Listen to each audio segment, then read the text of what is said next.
One mistake shattered the life I thought I'd built forever, a perfect marriage, a happy family, all gone in an instant.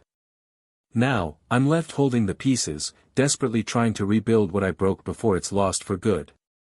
The first time I met Jack, it felt like the world around us paused for a moment. He had this effortless charm, the kind that immediately put everyone at ease, and his warm, sincere gaze held a depth that was hard to ignore. It was at a college art exhibit where our paths crossed. Jack's sharp eye for detail led him to comment on the intricacies of brush strokes in an abstract oil painting.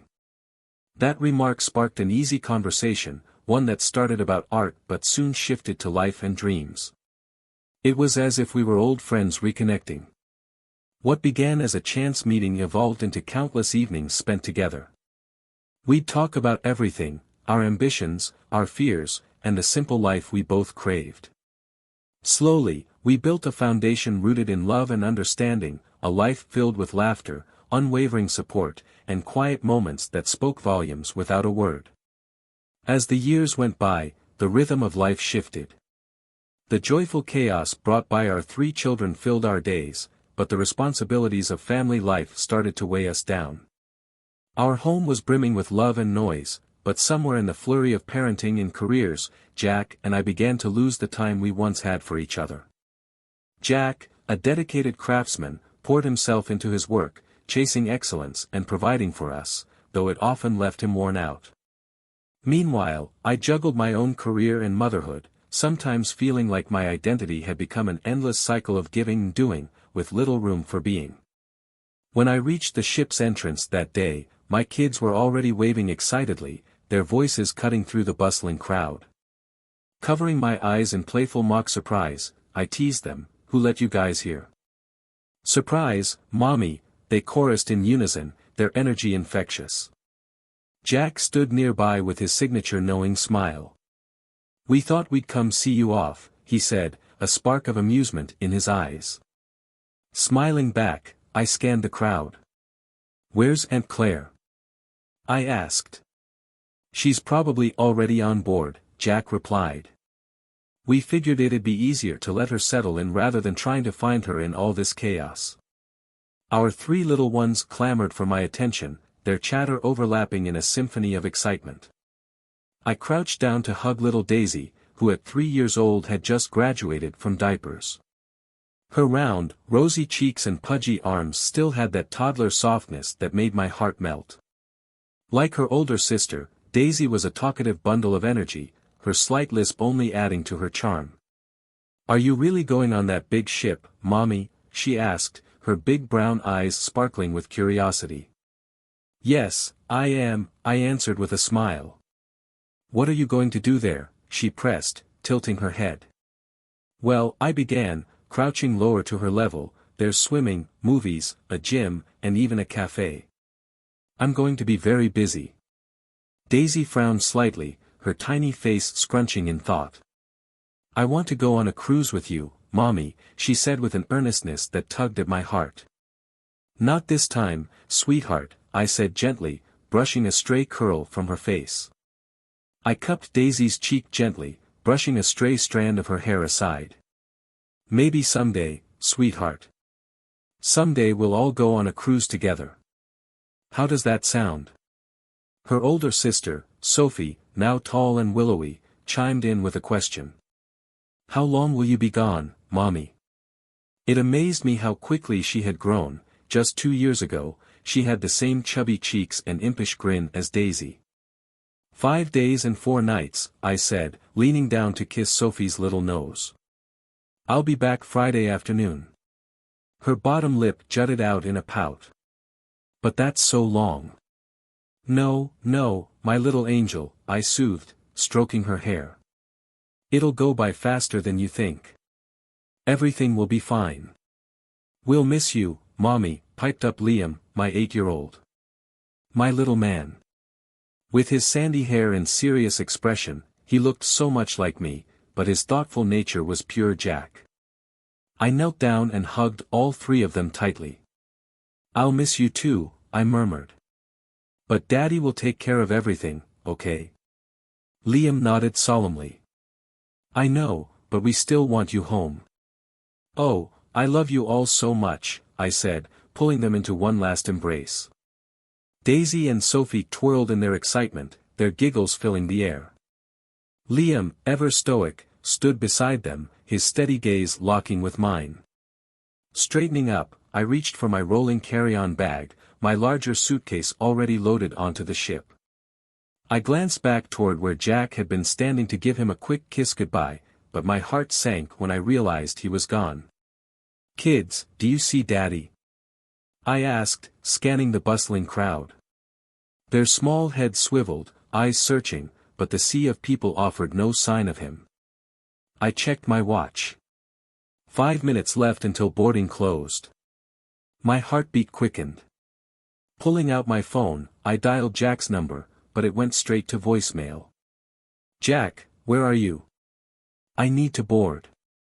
"Please, come back," I said, my voice taut with worry. The kids looked at me with anxious expressions. Forcing a smile, I crouched down again.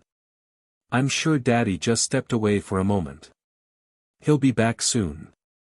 "So, what are you planning to do with him while I'm gone?" Daisy's face lit up. "We're going to the pool," she exclaimed, her excitement momentarily erasing her worry. "Dad said we could go to McDonald's for dinner one night." Sophie added with a giggle. "Oh, did he now?" I teased. "Just one night, okay?" Sophie twirled, laughing, as if to seal the deal. "We're playing mini golf tomorrow," Jake added with his usual seriousness. "Are you going to beat Daddy again?" I asked, smiling at him. Jake gave a small shrug. "I think he lets me win," he said softly, a knowing look in his eyes that made my heart ache. "Well," I said, echoing one of Jack's favorite phrases, "you still have to make your shots. If you do that, it doesn't matter what Daddy does." Jake smiled faintly, his expression relaxing as I hugged him again. But inside, my worry about Jack grew. Where had he gone? I scanned the area, my eyes darting between the bustling crowd and the ship's ramp. 2 uniformed men were making their way toward the gangplank, their purposeful strides signaling the final moments before departure. Panic began to rise in my chest as I hurried over, keeping a watchful eye on the kids trailing behind me. "Excuse me," I said, my voice tinged with urgency. "I have my boarding pass, but my husband hasn't returned yet, and I can't leave my children alone. Could you please wait just a couple more minutes?" The younger man glanced at his older companion, who frowned slightly before nodding. "We can give you 1 more minute, ma'am, but that's all," he said. "Thank you," I replied, quickly pulling out my phone to call Jack again. His number rang through to voicemail once more, and my frustration bubbled over. "Jack, I'm about to miss the ship. Please hurry." I whispered into the phone, trying not to alarm the kids. Still, there was no answer. The sailors exchanged a look, their expressions growing firm. I shrugged apologetically. "I'm sure he'll be back any second. He knows I have to board." The older man shook his head, his tone polite but unyielding. "Sorry, ma'am. We really need to get the ship sailing." My stomach sank as I realized I had no choice. Desperately, I texted Jack, "Missed the ship." Turning back to the kids, I called him again, muttering under my breath, "Thanks a lot, Jack." My voice caught in my throat as I watched the gangplank pull back, the ship slowly beginning its departure. I stood there, stunned, as the realization settled over me. I had missed the cruise, the one thing I had looked forward to for months. Jack was always reliable, the steady force I could count on. But lately, something felt different. And now this. He knew how much this trip meant to me, a brief escape from the endless demands of being a mom, a wife, an employee, and a daughter. 5 days to focus on myself didn't seem too much to ask. Yet here I was, still standing on the dock, watching the ship sail away without me. "Sophie, can you wait a little longer?" I asked softly, though my tone betrayed my weariness.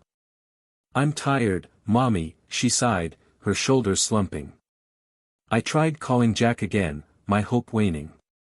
When it went to voicemail, I gave up, switching on Disney Plus for Daisy and Sophie and watching as Liam quietly retreated to his room, shutting the door behind him.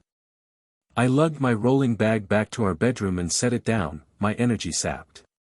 In the bathroom, I sent a few text messages explaining the situation. Sorry, Jack disappeared, and I couldn't leave the kids alone. A sad emoji popped up in reply, followed by a simple, I understand. Responding with my own sad emoticon, I made my way to the kitchen, hoping a snack and some iced tea might soothe my nerves. At first, I didn't notice the quiet dread settling over me as I stared at the table, my mind spinning. Where was Jack? Why had he left me in such a lurch?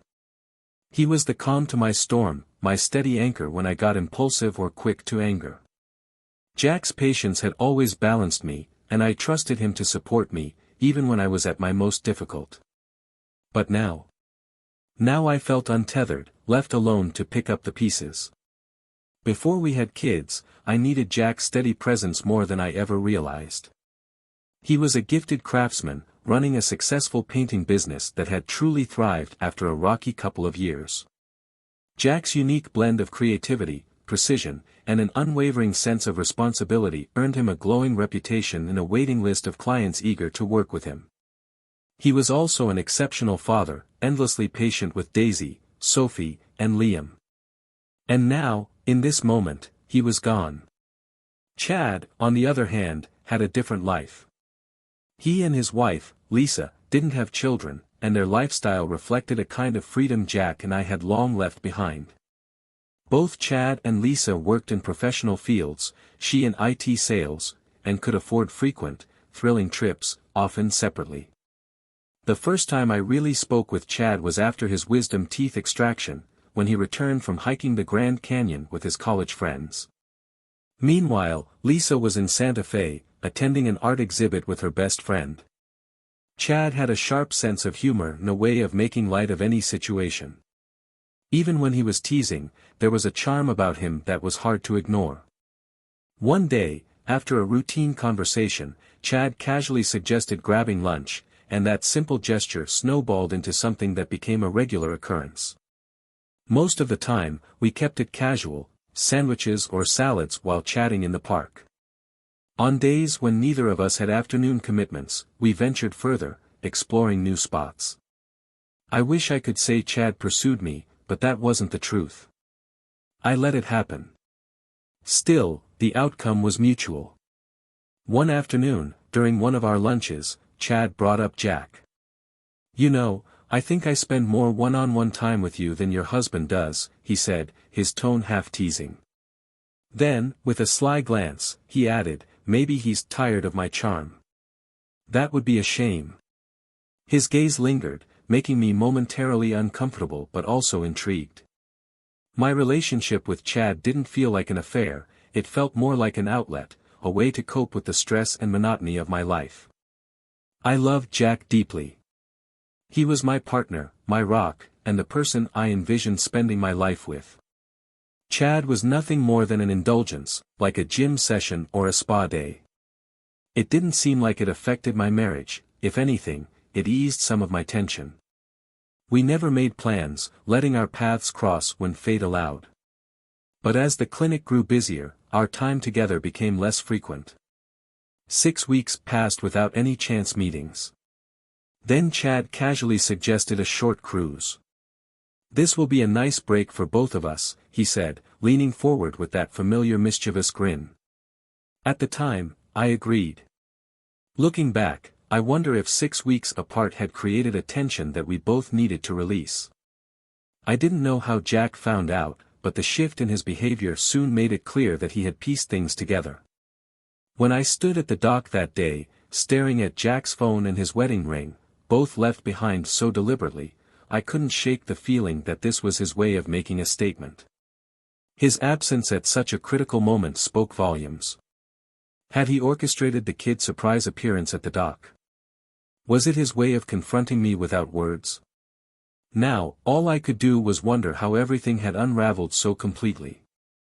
I felt adrift, the weight of my choices pressing down on me. It seemed like I was on the brink of becoming a single mother, juggling too much with too little time or energy. Trying to hold myself together, I turned to Liam. "Do you know where Daddy might be?" I asked softly, my voice barely steady. Liam looked at me with those serious eyes of his and shook his head. "No, Mommy." I believed him. Jack would never involve the kids in grown-up issues, no matter how much pain he was in. He was too protective of their innocence. I forced a smile, steering the conversation toward their upcoming summer camps, but inside, my panic was swelling. After dinner, I cleaned up the dishes and tucked Daisy and Sophie into bed, letting Liam stay up a little later with a book. He seemed to need the quiet as much as I did. Once the house was still, I sat down at the computer, trembling as I typed out an email to Jack. I sent it to both his personal and work accounts, hoping one would reach him. "Dear Jack. I know I've hurt you deeply, and I can't put into words how sorry I am. I've been selfish and reckless, and I see now how much damage I've caused, to you, to us, and to our family. I want to fix this. Please let me know how we can start." But I didn't know if he'd read it, let alone reply. The next morning, I tried to focus on the kids, though the silence about Jack was deafening. Around mid-afternoon, my phone rang. It was Beth, Jack's mother. Her tone was sharp, laced with anger. "Beth," I began, trying to sound composed, "have you heard from Jack? Do you know where he is?" Beth didn't bother hiding her disdain. "Steve didn't tell me anything," she snapped. "Paul picked him up from the drunk tank this morning." My stomach dropped. "The what?" "He was a wreck. Split lip, bruises all over. Told Paul you didn't love him anymore because you're cheating with someone at work." Her words landed like a blow, knocking the breath from me. "Oh, God," I whispered, tears stinging my eyes. "What did he do? What have I done?" "I don't know, but you've broken my son." Beth's tone was harsh, incredulous. "He was so happy with you, with your family, and you threw it away. How could you let this happen?" I tried to speak, to defend myself, but the line went silent before I could muster the words. Beth had hung up. For a moment, I sat there, paralyzed by shame and heartbreak. If Daisy hadn't come into the room at that moment, holding her doll and asking me to tie a bow on its dress, I might have completely unraveled. But I couldn't afford to fall apart, not with my children watching. I smiled through the tears welling in my eyes and helped her with the doll, reminding myself that they deserved to feel safe and loved, no matter how broken I felt inside. But Jack's absence hung heavy over the house, and by the next day, even the kids were growing more confused and upset. Their questions became harder to deflect, and by evening, I sat them down. "Daddy needed to take some time for himself," I told them gently, swallowing my own bitter tears. "But he loves you all very much." It didn't stop the crying. Sophie and Daisy clung to me, their little bodies shaking with sobs, while Liam sat quietly, his jaw set in an expression far too mature for his age. The pain in their eyes broke me all over again. Thursday night came, and with it, the weight of resignation. I had no more ideas, no more plans to reach Jack. My hope was gone, replaced by the gnawing fear that his next move would come through a mediator delivering legal papers. I went to bed feeling more defeated than I ever had, my heart aching in ways I didn't know were possible. The next morning, my phone buzzed with a message from Chad. "How are you holding up?" he asked. "Do you want me to come over?" "That would be a terrible idea," I replied flatly, my resolve firm. "I don't blame you, we're both at fault, but I prefer never to see you again. I'll be professional at work, but outside of that, please don't contact me." "Is that really how you feel about me?" Chad wrote back. I stared at the screen, my fingers trembling as I typed my final response. "I love my husband deeply," I replied. "And I want my family back. I don't know why I let this happen with you, Chad. But the truth is, it cost me everything I valued most, my life with Jack and our children. I don't want any reminders of my mistake.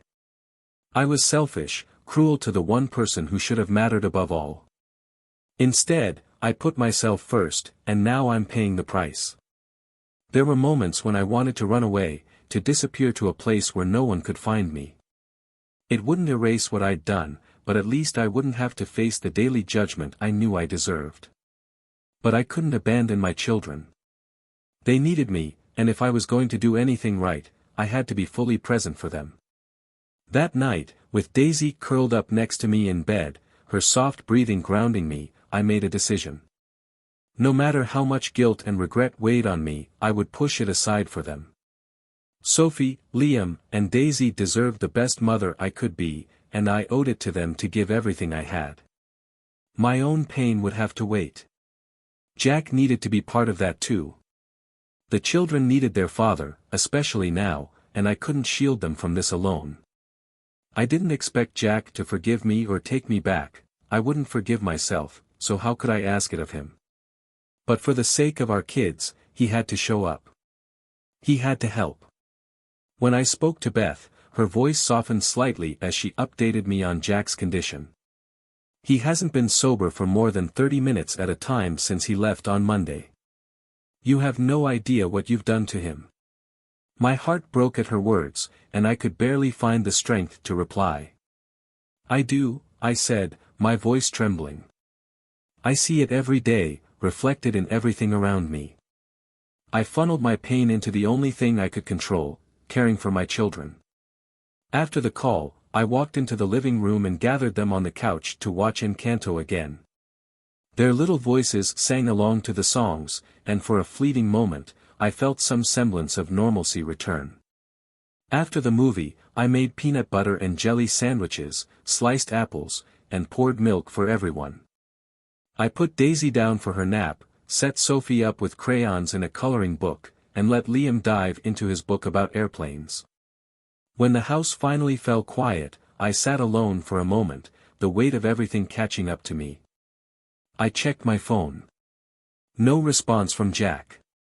The silence from him felt like a heavy, unspoken accusation. I had done this. I had driven him away. Later that night, Sophie approached me hesitantly, her big eyes shimmering with unshed tears. "Mommy," she whispered, her voice shaking. "Can you fix this?"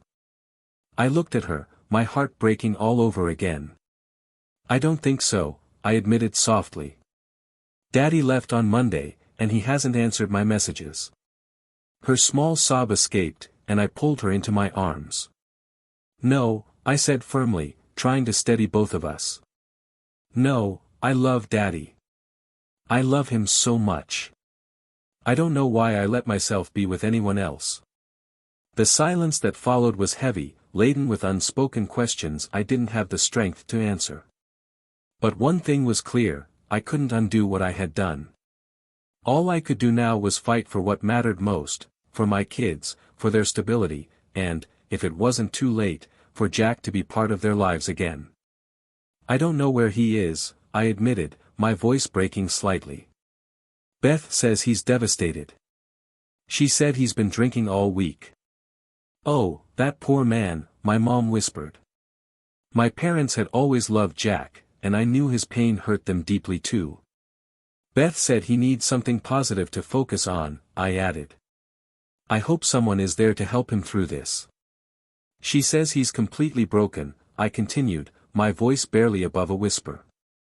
"And I know he wants nothing to do with me right now, but if there's anything I can do to help him, please let me know. I love him, and I'm here if he needs anything."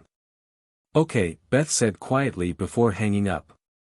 Later that day, I drove the kids to visit Jack at his parents' house. They were overjoyed at the prospect of seeing him and excited about spending time with their grandparents.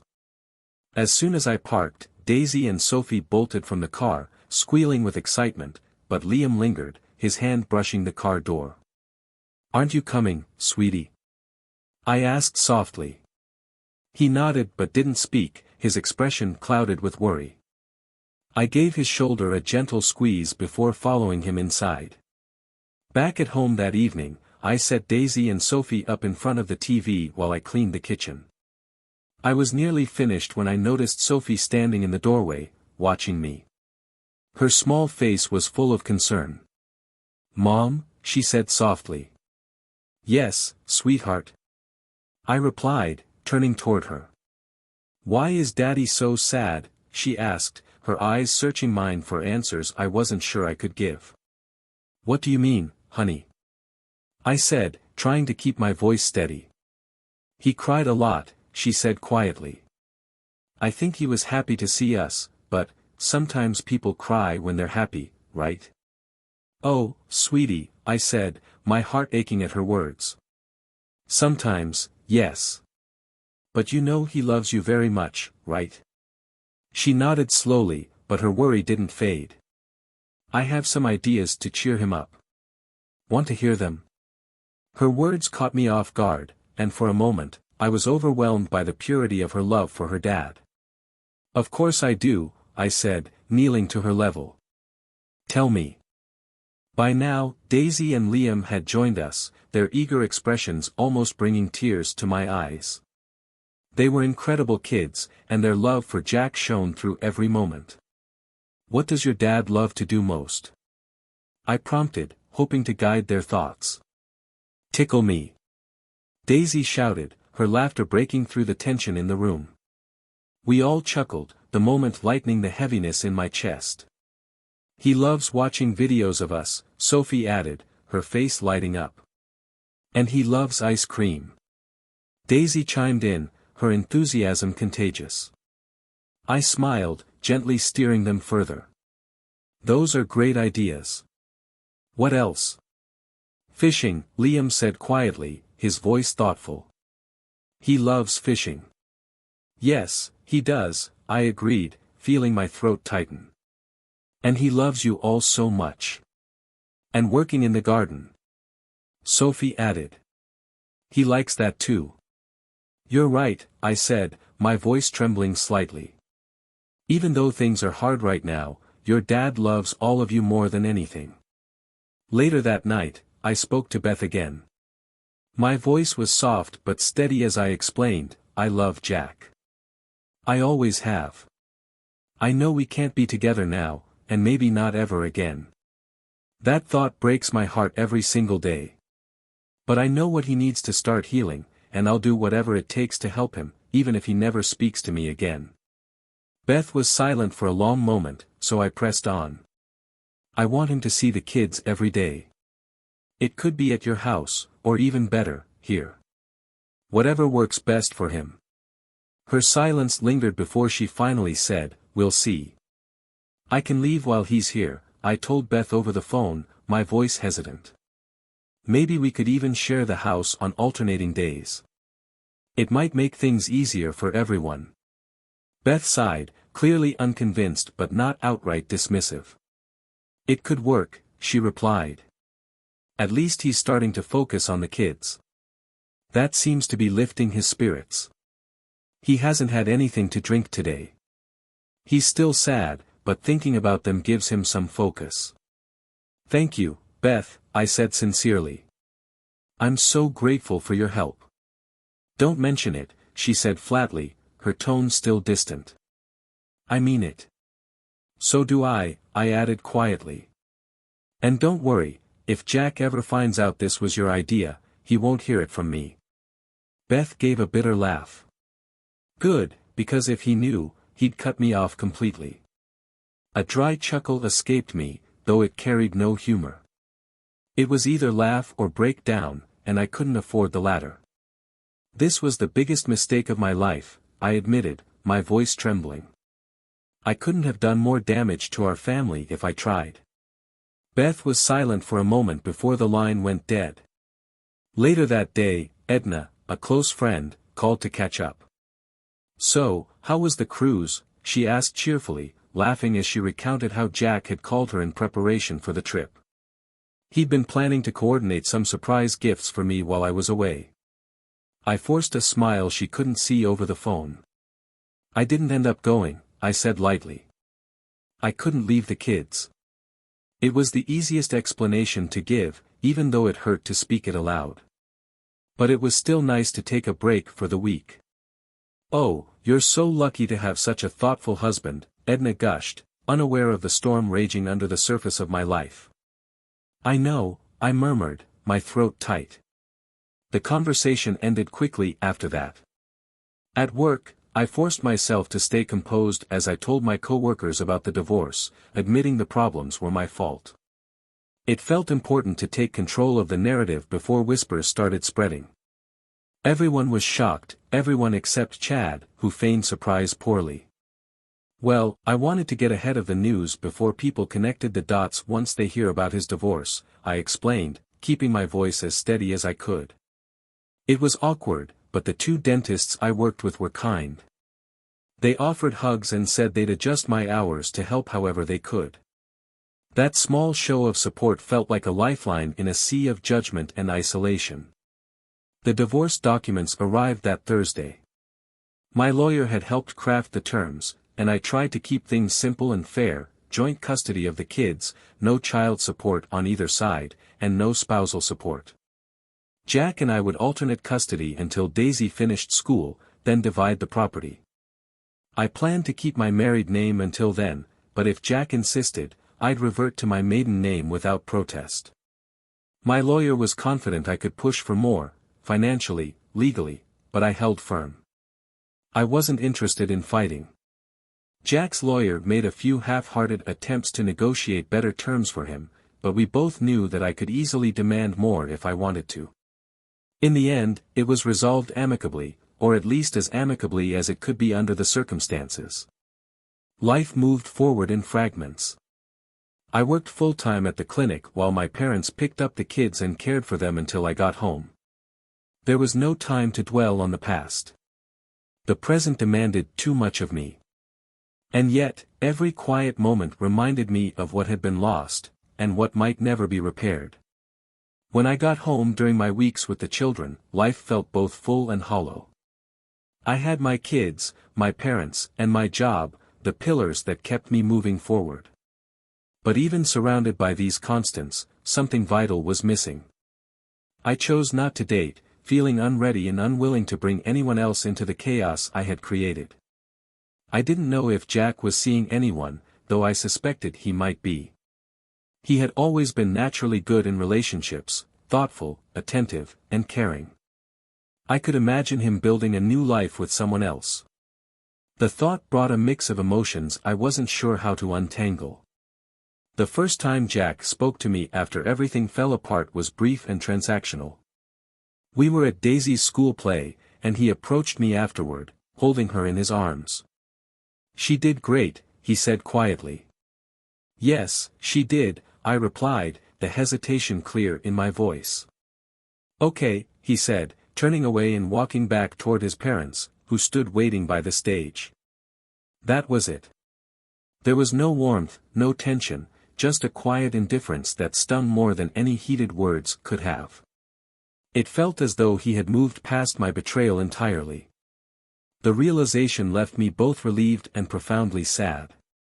I knew he would eventually find someone new, and while I wanted him to be happy, it hurt to imagine myself as nothing more than a distant memory in his life. In the classroom afterward, I found Sophie animatedly chatting with her friends, still wearing her costume. "You were amazing, sweetheart," I said, smiling as I crouched beside her. "Mom, I was so nervous," she admitted, her eyes wide as she recounted every detail of her performance. I listened, soaking in her excitement and marveling at her resilience. Jack and I continued to exist in parallel lives. At school functions or the rare birthday party, our interactions were limited to polite, silent exchanges. His silence was a daily pain I carried, a quiet testament to the trust one had shattered. Yet, amidst the guilt and longing, I found moments of clarity. I threw myself into building a new sense of normalcy for the children. Their laughter, their stories, their joy became my anchor. Sophie's endless tales about her day at school, Trixie's giggles as she showed me her crayon drawings, and Liam's quiet pride when he shared facts about airplanes, they reminded me of Jack's love for them and of my own responsibility to keep their world steady. One afternoon, as I picked up Sophie from a friend's house, the mother approached me. "You're doing really well, you know," she said, her tone kind. "It can't be easy." Her words caught me off guard. I managed a polite smile and murmured, "Thank you." But her comment lingered, echoing in my mind the whole drive home. Was I doing well? By my own standards, I didn't think so. But I realized that I was trying, and for the kids, trying was enough. A few months after Sophie's school play, Beth called unexpectedly. "We're having a family picnic this weekend," she said. "You should come.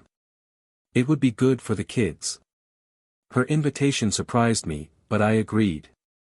On the day of the picnic, as the children played with their cousins, Jack approached me. "Thank you for coming," he said quietly, his eyes fixed on the horizon. His voice was strained but sincere.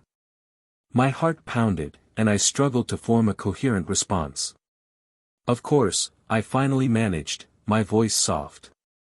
It wasn't forgiveness, but it was something. A start, maybe. In the weeks that followed, there were more small exchanges, brief updates about the kids, discussions about schedules. They were simple, transactional moments, yet they carried a weight of possibility.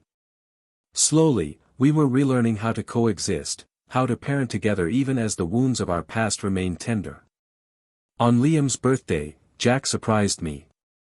As we lingered in the kitchen after the party, tidying up while the kids played with their new toys, he paused. "Thank you," he said, his voice steady but heavy with meaning. "For everything today." I nodded, too overwhelmed to say much. In that moment, I realized that, despite everything, Jack would always be part of this home, part of this family, even if it wasn't the same as before.